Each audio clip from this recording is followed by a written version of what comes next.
Peu de temps après mon mariage, j'avais acheté une succession de médecins dans le quartier de Paddington. Le vieux monsieur Farquhar, qui me l'avait cédé, avait eu une forte clientèle à un moment donné. Mais son âge et une sorte de danse de Saint-Guy dont il était atteint lui avaient fait un tort considérable. Le public, et c'est assez naturel, a pour principe que celui qui veut guérir doit d'abord être sain lui-même. Et il se méfie du pouvoir curatif d'un homme sur lequel n'agissent pas ses propres remèdes. Il arriva donc qu'à mesure que mon prédécesseur déclinait, sa clientèle diminuait, et les revenus étaient tombés, au moment où je l'achetais, de 1200 livres à tout au plus 300 par an. Mais j'avais pleine confiance dans ma jeunesse, mon énergie, et j'étais convaincu qu'il ne me faudrait que quelques années pour rendre mon cabinet aussi florissant que par le passé.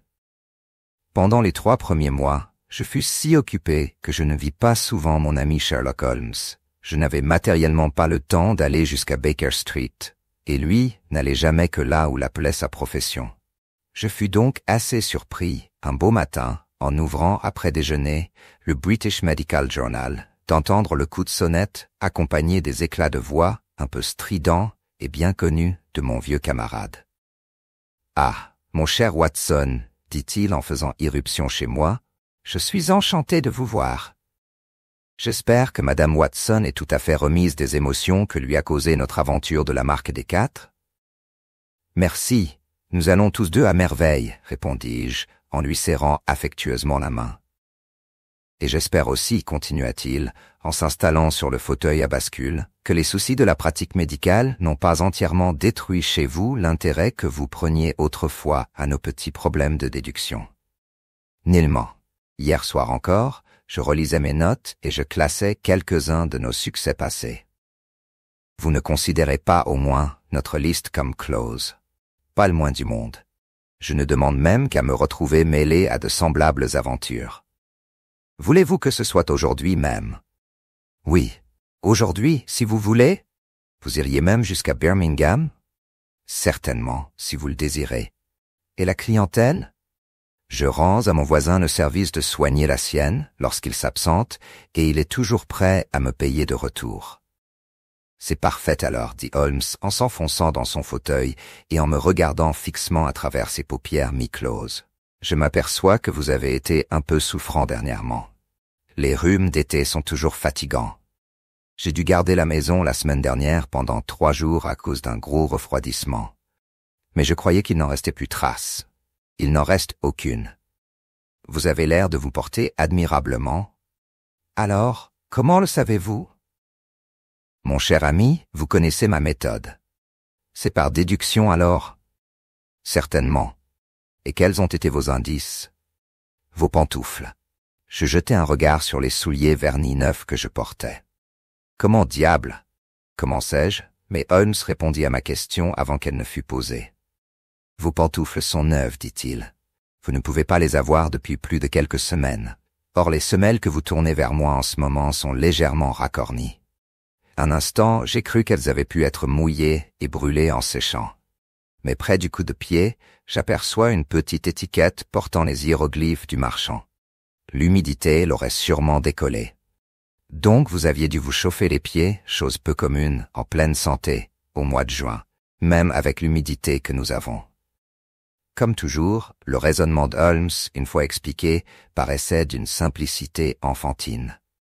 Il lut cette réflexion sur mes traits et son sourire eut une nuance d'amertume.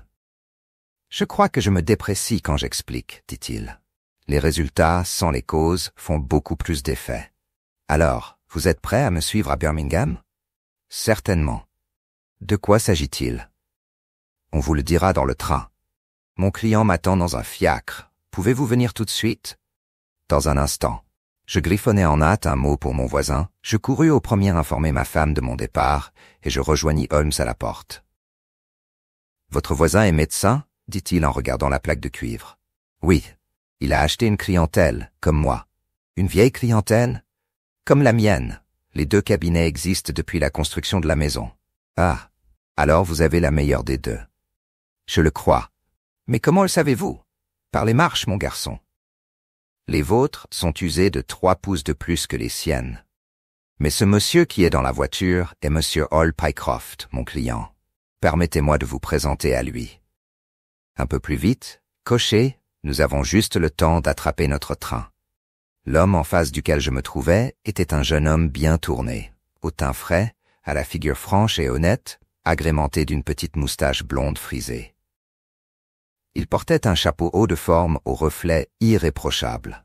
Ses vêtements, qui sortaient d'une bonne maison, lui donnaient l'apparence d'un jeune employé élégant de la cité, ce qu'il était en réalité, appartenant à cette classe d'hommes qu'on désigne par le sobriquet de cockney, mais qui nous fournit nos meilleurs régiments de volontaires et produit plus d'amateurs d'athlétisme et de sport qu'aucune autre de notre pays. Son visage rond, coloré, indiquait un naturel gai et enjoué, mais à cet instant, les coins de sa bouche tombaient et indiquaient une détresse tant soit peu comique. Ce n'est toutefois qu'après nous être installés dans un compartiment de première classe et avoir commencé de rouler vers Birmingham que j'appris pourquoi il était venu s'adresser à Sherlock Holmes. Nous avons un trajet de 70 minutes devant nous, dit Holmes. Je vous demanderai, monsieur Hall Pycroft, d'exposer à mon ami votre intéressante affaire exactement comme vous me l'avez raconté et avec encore plus de détails, si c'est possible. Je ne serais pas fâché d'entendre une fois de plus la série des événements qui se sont succédés. C'est une de ces affaires, Watson, qui peut présenter de l'intérêt, comme aussi le contraire, mais qui au moins offre certaines particularités de ce genre original qui vous attire autant que moi. Maintenant, monsieur Pycroft, je ne vous interromprai plus. Notre jeune ami me regarda en clignant de l'œil et commença. Le pire de l'histoire est que j'y joue un rôle idiot. Évidemment, cela peut finir tout à fait bien. Je ne vois pas du reste que j'ai pu agir autrement, mais si j'ai lâché la proie pour l'ombre, j'aurais évidemment été un grand sot. Je ne suis pas orateur, monsieur Watson, mais voici mon affaire en 2 mots. J'étais employé chez Coxon et Woodhouse de Draper's Gardens, mais ils se sont laissés prendre au printemps dernier dans l'emprunt du Venezuela, comme vous vous le rappelez sans doute, et ils firent un pouf énorme. J'étais chez eux depuis 5 ans, et le père Coxon me donna un certificat parfait, mais n'empêche que les 20 septes commis de la maison se trouvèrent sur le pavé. Je cherchais à me placer tant bien que mal, mais il y avait tant d'employés dans le même cas que je ne trouvais absolument aucune situation. Je gagnais 3 livres par semaine chez Coxon, et j'en avais économisé environ 70, mais j'en vis bientôt la fin. J'étais au bout de mon rouleau et commençais à n'avoir plus de quoi acheter même des enveloppes et des timbres-poste pour répondre aux annonces. J'avais usé mes chaussures à monter et à descendre les escaliers des bureaux où je m'étais présenté et je me trouvais aussi peu avancé qu'au premier jour. Enfin, je découvris une demande d'emploi chez Mawson et Williams, les grands agents de change de Lombard Street.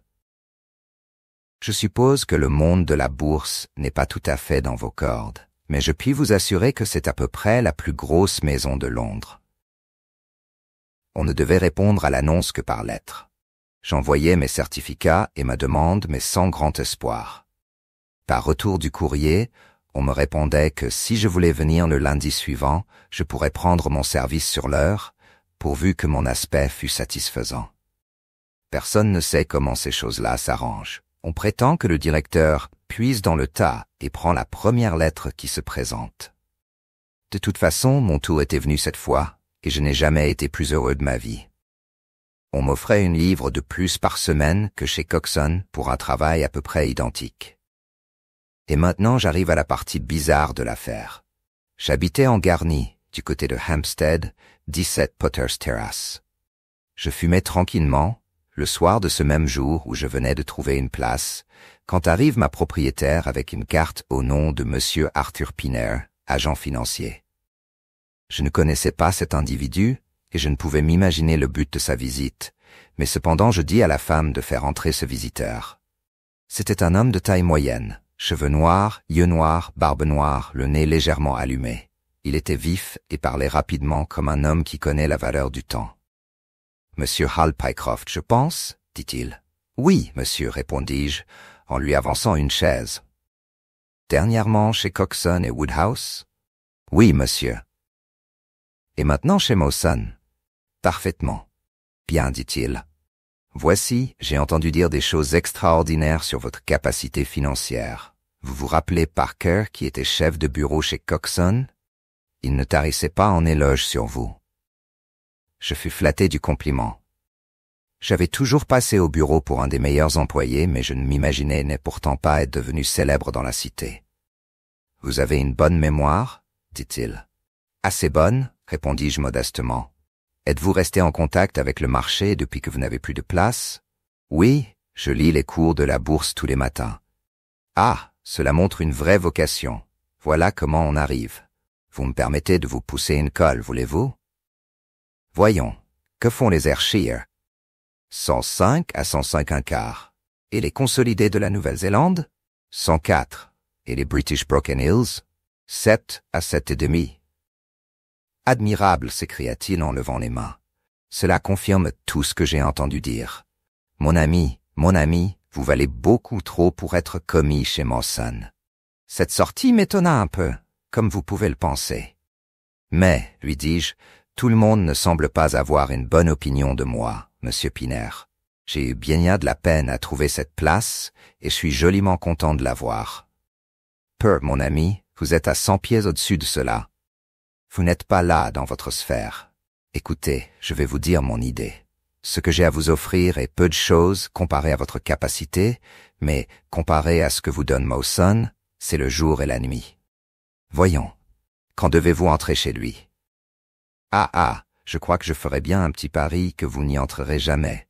Ne pas entrer chez Mawson? Non, monsieur. D'ici là, vous serez le directeur de la Franco-Midland, société de quincaillerie Limited, qui a 134 succursales dans les villes et les villages de France, sans compter une à Bruxelles et une à San Remo. Je restais bouche bée. Je n'en ai jamais entendu parler, dis-je. En effet, ce n'est pas probable. On n'a pas fait de réclame, car le capital a été souscrit entre amis et c'est une trop bonne affaire pour la livrer au public. Mon frère, Harry Piner, en est le promoteur et entre au comité après la répartition comme directeur général. Il sait que j'ai beaucoup de connaissances dans la cité et il m'a demandé de lui trouver dans des conditions raisonnables un homme capable, un homme jeune, énergique, ayant le feu sacré. Parker m'a parlé de vous et c'est ce qui m'amène ici. Nous ne pouvons vous offrir que la médiocre somme de 500 livres pour commencer. 500 livres par an, m'écriai-je. Seulement pour commencer. Mais vous aurez une commission générale de 1% sur toutes les affaires faites par votre entremise, et croyez-moi, cela fera plus que votre salaire. Mais je n'entends rien à la quincaillerie. Bon, mon garçon, vous savez compter. La tête me brûlait, je ne pouvais rester en place. Mais tout à coup je fus pris d'un doute qui vint jeter une douche froide sur mon agitation. Je dois être franc avec vous, lui dis-je. Mawson ne me donne que 200 livres, mais Mawson, c'est sûr. Tandis que, en vérité, je sais si peu de choses sur votre société que... Ah, très fort, s'écria-t-il extasié. Vous êtes juste l'homme qu'il nous faut. Ne vous laissez pas embobiner et vous aurez joliment raison. Tenez, voici un billet de 100 livres. Si vous croyez pouvoir faire affaire avec nous, vous pouvez le mettre dans votre poche à titre d'avance sur votre salaire. Parfait, alors quand dois-je entrer? Soyez à Birmingham demain, à 1h, fit-il. Voici une lettre que vous remettrez à mon frère. Vous le trouverez au numéro 126B de Corporation Street où sont les bureaux provisoires de la société. Il faut qu'il confirme votre nomination, mais de vous à moi, c'est chose faite. Vraiment, je ne sais comment vous exprimer ma reconnaissance, Monsieur Piner. Du tout, mon garçon. Vous n'avez que ce que vous méritez.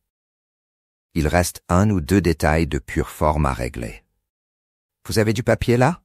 Veuillez écrire « Je consens à devenir directeur de la Franco-Midland, société de quincaillerie Limited, aux appointements minima de 500 pounds. » Je fis ce qu'il me demandait, et il mit le papier dans sa poche. Et enfin, pour terminer, dit-il, que comptez-vous faire au sujet de Mawson? Dans ma joie, j'avais complètement oublié Mawson.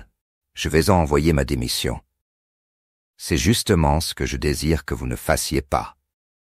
J'ai eu une dispute à propos de vous avec le directeur de chez Mawson, J'étais allé lui demander des renseignements et il a été très désagréable, m'a accusé de vous détourner de la maison, etc., etc. À la fin, je me suis fâché. Si vous voulez de bons employés, il faut les payer un bon prix, lui ai-je dit. Il préférera probablement notre petit salaire à celui très supérieur cependant que vous lui offrez, répliqua-t-il. Je vous parie 5 livres, dis-je, que quand il aura eu mon offre, vous n'entendrez seulement plus parler de lui. Acceptez, dit-il. Nous l'avons tiré du ruisseau et il ne nous lâchera pas si facilement. Ce sont ses propres paroles. L'impudent personnage, m'écriai-je. Je ne l'ai jamais vu. Pourquoi aurais-je des égards pour lui? Je ne lui écrirai certes pas, puisque tel est votre désir. Bon, c'est chose promise, dit-il en se levant. Eh bien, je suis enchanté d'être si bien tombé pour mon frère. Voici votre avance de 100 livres, et voici la lettre. Notez l'adresse 126B Corporation Street et rappelez-vous que votre rendez-vous est à 1h demain. Bonsoir, je vous souhaite toute la chance que vous méritez. Voilà tout ce qui s'est passé entre nous, autant que je puis m'en souvenir. Vous pouvez vous imaginer, docteur, combien j'étais heureux de ce coup de bonne fortune. Je restais la moitié de la nuit éveillé, à me réjouir dans mon fort intérieur, et le lendemain, je partais pour Birmingham, par un train qui me permettait d'arriver un peu avant l'heure de mon rendez-vous. Je déposai mes paquets à un hôtel de New Street et me rendis à l'adresse qui m'avait été donnée. J'étais en avance d'un quart d'heure, mais peu importait. Le numéro 126B était au fond d'un corridor situé entre 2 grandes boutiques et qui aboutissait à un escalier tournant en pierre. Cet escalier donnait accès à de nombreux appartements, loués comme bureaux à des sociétés ou à des particuliers exerçant des professions libérales. Les noms des locataires étaient peints sur le mur au bas de l'escalier, mais je n'y pus découvrir le nom de la Franco-Midland, société de quincaillerie Limited. Je restais là perplexe et anxieux, me demandant si je n'avais pas été victime d'une fumisterie quand survint un homme qui m'adressa la parole. Il ressemblait énormément à celui que j'avais vu la veille au soir. Même tournure, même voix, mais il était complètement rasé et ses cheveux étaient moins foncés. « Êtes-vous Monsieur Hall Pycroft » demanda-t-il. « Oui. »« Ah, je vous attendais, mais vous êtes un peu en avance. J'ai reçu ce matin un mot de mon frère qui chante vos louanges. » Je cherchais précisément votre bureau. Nous n'avons pas encore fait inscrire notre nom, car nous n'avons loué ces bureaux provisoires que la semaine dernière. Montez avec moi, et nous allons causer ensemble. Je le suivis jusqu'au sommet d'un escalier qui n'en finissait plus, et il m'introduisit enfin dans 2 petites pièces mansardées sans tapis ni rideaux et toutes poussiéreuses. Je m'étais imaginé un grand bureau avec des tables bien astiquées et des files d'employés, comme j'en avais vu chez mes patrons, et dames. Je regardais avec un certain étonnement les 2 chaises et la misérable table de bois blanc qui, avec un livre de caisse et un panier à papier, formaient tout l'ameublement de cette chambre. « Ne vous effarouchez pas, monsieur Pycroft, » me dit mon nouveau patron, en voyant la tête que je faisais. « Rome n'a pas été bâtie en un jour. Nous avons un gros capital à notre disposition, mais nous ne cherchons pas à jeter de la poudre aux yeux. Asseyez-vous donc et donnez-moi votre lettre. » Je la lui tendis, et il la lut avec attention. « Vous semblez avoir fait une profonde impression sur mon frère Arthur, dit-il, et je sais qu'il n'est pas mauvais juge. Il ne jure que par Londres, et moi par Birmingham. Mais pour une fois, je suis de son avis. Vous pouvez donc vous considérer comme définitivement engagé. Quelles seront mes fonctions? Vous dirigerez le grand dépôt de Paris, qui doit alimenter de faïence anglaise les magasins de nos 134 agents en France. Les achats seront terminés d'ici à 1 semaine, et en attendant, vous resterez à Birmingham et vous trouverez moyen de vous occuper. Comment? Pour toute réponse, il prit un gros livre rouge dans un tiroir. Voici un bottin de Paris indiquant les professions à la suite des noms. Emportez-le chez vous et faites-moi une liste de tous les marchands de quincaillerie avec leur adresse. Cela nous sera de la plus grande utilité. Mais il doit exister des listes par catégorie. Il n'y en a pas de bien faites. Elles sont établies sur un système différent du nôtre. Attelez-vous à ce travail et donnez-moi ces listes lundi à midi. Au revoir, monsieur Pycroft. Si vous continuez à montrer du zèle et de l'intelligence, vous verrez que la société se comportera bien vis-à-vis de vous.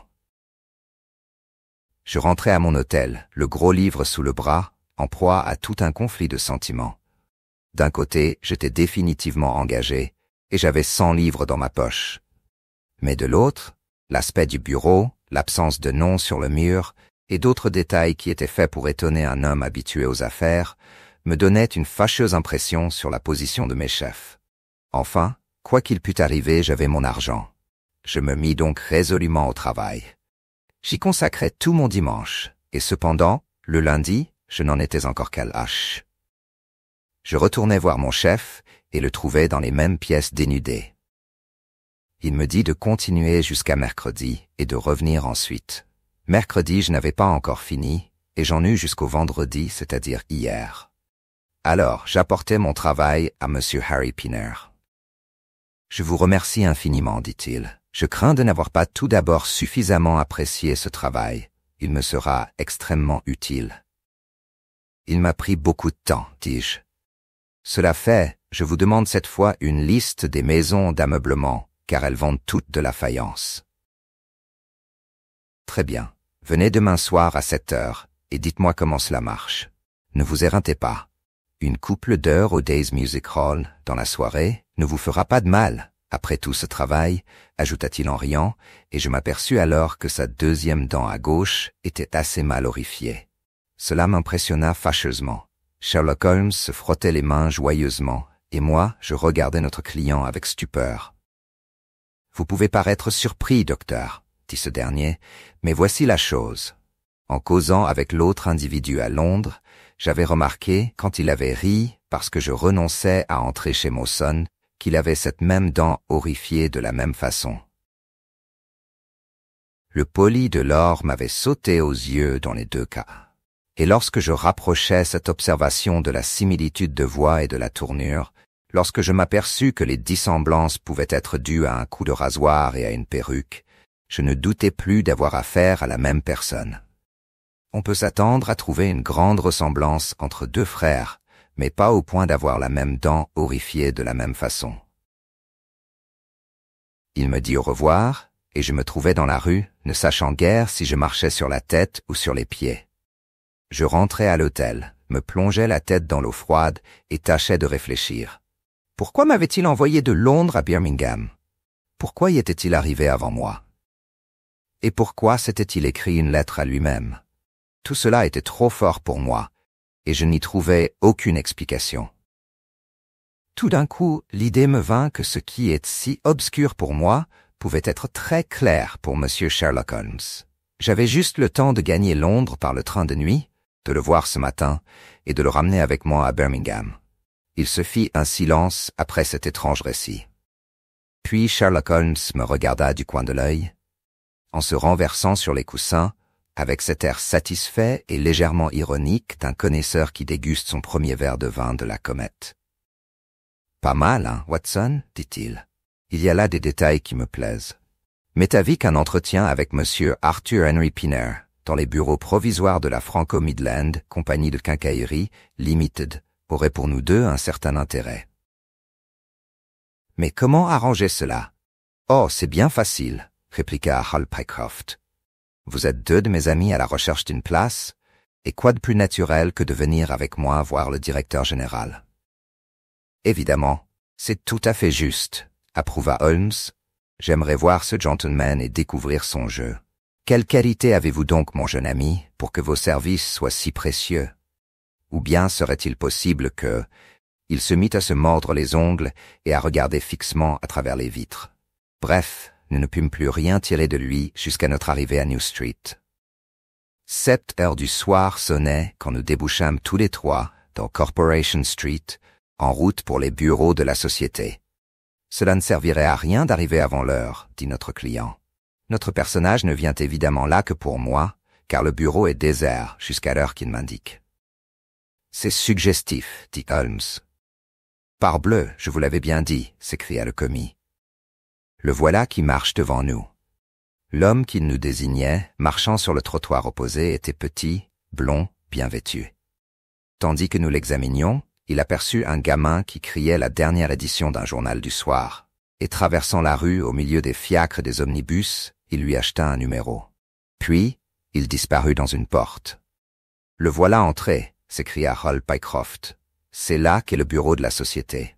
Venez, je vais arranger cela aussi bien que possible. » Nous montâmes 5 étages à sa suite, et il s'arrêta devant une porte entr'ouverte à laquelle il frappa. Une voix nous cria « Entrez !» Et dans une pièce nue, sans meubles, telle qu'elle nous avait été décrite, nous trouvâmes l'homme que nous venions de voir dans la rue. Il était assis devant la table sur laquelle était ouvert le journal, et lorsqu'il leva la tête, je vis sur son visage des traces de contrariété. Je dirais même plus que de contrariété, car c'était de la terreur qui était empreinte sur sa physionomie, une terreur telle que je n'en avais jamais vue et telle que peu d'hommes ont l'occasion d'en éprouver. La sueur perlait sur son front, ses joues étaient d'un blanc plombé et ses yeux étaient hagards et fixes.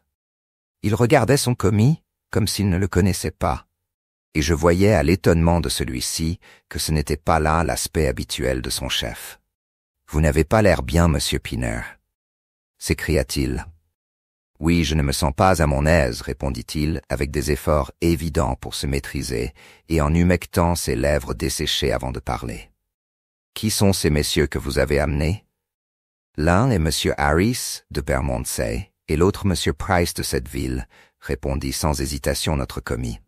« Ce sont des amis à moi et des gens d'expérience, mais ils sont sans place depuis quelque temps et ils espéraient que vous leur en trouveriez une dans la société. » « C'est très possible, s'écria M. Pinner avec un sourire contraint. « Oui, je pense bien que nous pourrons faire quelque chose pour vous. Quelle est votre spécialité, monsieur Harris? »« Je suis comptable, répondit Holmes. »« Ah, oui, nous aurons besoin de comptables.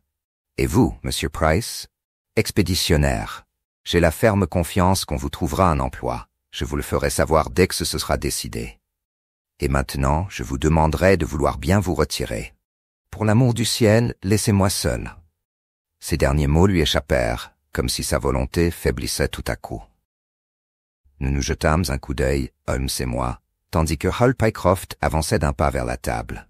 « Vous oubliez, monsieur Pinner, que je suis venu sur votre demande pour recevoir des ordres de vous. »« Certainement, monsieur Pycroft, certainement, répondit l'autre d'un ton plus calme. Vous pouvez attendre ici un moment, et il n'y a pas de raison pour que vos amis n'attendent pas aussi. Je suis à vous, dans 3 minutes, si vous me permettez d'abuser un peu de votre patience. » Il se leva de l'air le plus courtois du monde, et s'inclinant en passant devant nous, il entra dans la pièce voisine, par une porte située à l'extrémité du bureau, et qu'il referma derrière lui. « Quoi ?» murmura Holmes. « Est-ce qu'il nous glisserait entre les doigts ?»« Impossible, répondit Pycroft. « Pourquoi ? Cette porte donne dans une chambre. Il n'y a pas de sortie ? Aucune. Est-elle meublée ? Elle était vide hier. Alors, qu'est-ce qu'il peut bien y faire ? Il y a un mystère ici. Je n'ai jamais vu un homme plus fou de terreur que M. Pinner. Qu'est-ce qui peut l'avoir fait trembler ainsi ? Il soupçonne que nous sommes des détectives, suggérai-je. C'est cela, dit Pycroft. Holmes secoua la tête. Il n'est pas devenu pâle. Il était pâle quand nous sommes entrés. Peut-être bien que... Il fut interrompu par un grattement qui semblait venir de la porte close. « Que diable a-t-il à frapper à sa propre porte ?» s'écria le commis. De nouveau et plus fort recommença le bruit. Nous regardions tous, étonnés, cette porte. Mais Holmes devint tout à coup très sérieux et se pencha pour mieux écouter. Tout d'un coup nous entendîmes un sourd murmure et des coups frappés sur le bois.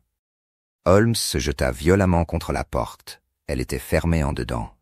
Suivant son exemple, nous nous élançâmes de tout notre poids pour la faire céder. Une charnière cassa, puis l'autre, et la porte s'effondra sur le sol. Nous étions dans la pièce, elle était vide. Mais nous ne fûmes pas longtemps en peine.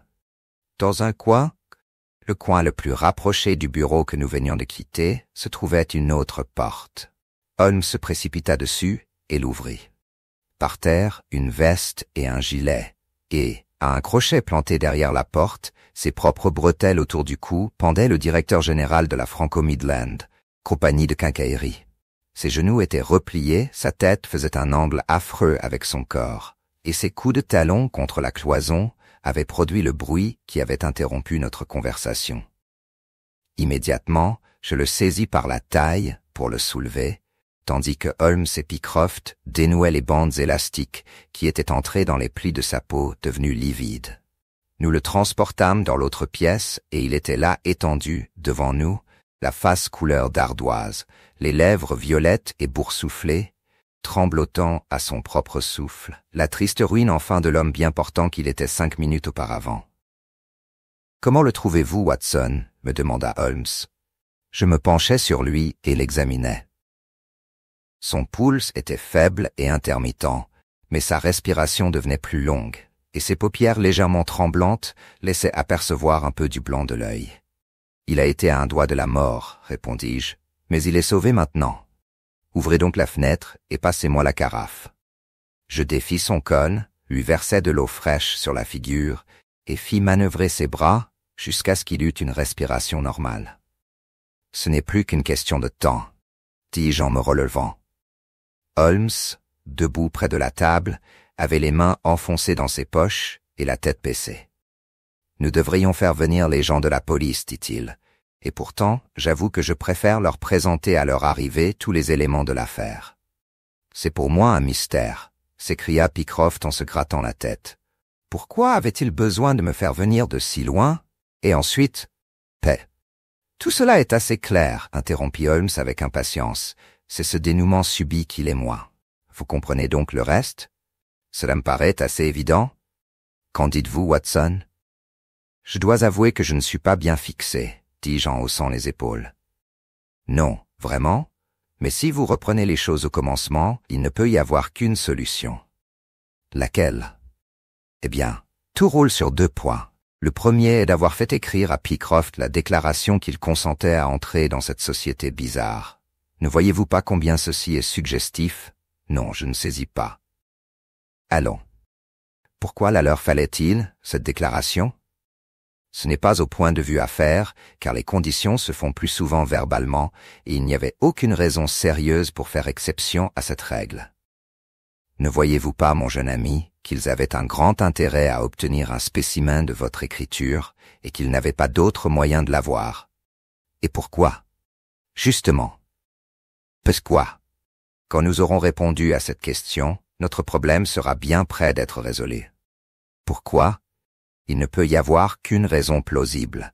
Quelqu'un voulait apprendre à imiter votre écriture. Il lui en fallait donc avant tout un spécimen.